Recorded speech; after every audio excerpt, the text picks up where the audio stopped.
मी जसा बघून आलो ना तसं शिंदे साहेबांनी किंवा देवेंद्र साहेबांनी किंवा मला वाटतं ह्या लोकांनी बघितलं पाहिजे ह्या घराची परिस्थिती काय आणि अशा निवडणुका असतील ना तर नको निवडणुका. आम्ही सगळे फॉर्म परत घेतो, तुम्ही जिंका. ती बघा मुलगी परत उठली. ह्या अशा निवडणुका ही आपल्या महाराष्ट्राची परिस्थिती आणून ठेवली आहे तुम्ही. मी कधीही कोणीही वारल्यावर राजकारण करत नाही आणि आज पण मी नव्हतो करायला आलो. पण तुम्हाला कधीतरी कळणार आहे की नाही की तुमचे राज्य कुठे नेऊन ठेवलंय तुम्ही. मला वाटतं आपल्या सगळ्यातला एक माणूस जागा झाला पाहिजे आणि ह्या गोष्टींचा विचार केला पाहिजे.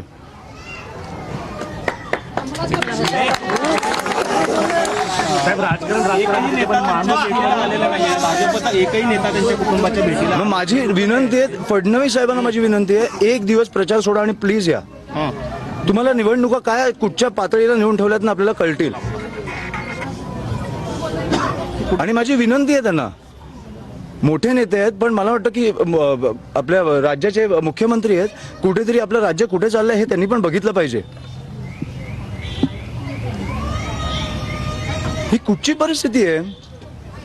एक आई, एक बायको, 2 मुली आज अस्थि विसर्जन करून आल्यात. कशासाठी? निवडणुकीसाठी.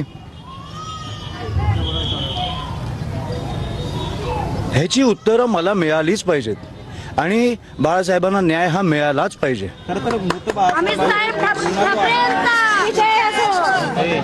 बाळासाहेबांवरती देखील गुन्हा दाखल झालेला आहे आणि त्यांच्या कुटुंबियावर क्रॉस कंप्लेंट आहे. मी मला वाटतं फडणवीस साहेबांना जाऊन भेटणार आहे. मला इकडे सीपी बीपी कोणाशी बोलायची गरज नाही आहे. फडणवीस साहेबांनी मुख्यमंत्री म्हणून मला एक 10 मिनिटं द्यावी. मला सगळी परिस्थिती त्यांच्याकडे मांडायची. मला वाटतं एक दिवस सोलापूरला येऊन ते जाऊ शकतात.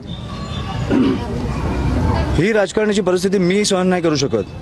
आपलं राज्य असं नाही असू शकत. आणि मला वाटतं सोलापूरकर म्हणून पण तुम्ही विचार केला पाहिजे की हे कुठे नेतंय आपलं शहर. बाकी सगळं ठीक आहे, 70 ठिकाणी तुम्ही जिंकला, बिनविरोध जिंका, मजा करा. पुढे 5 वर्ष 10 वर्ष रस्त्यांची वाट लावा, सगळं करा. खून नाही झाले पाहिजेत. तुम्ही खुनापर्यंत पोहोचताय आता.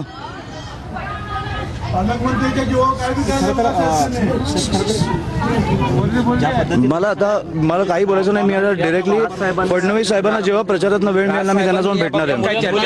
फडणवीस साहेबांची मला वाटतं ते बोललेत पण मी जाऊन भेटणार आहे तेव्हा त्यांना जेव्हा वेळ मिळेल तेव्हा मी जाऊन भेटणार आहे.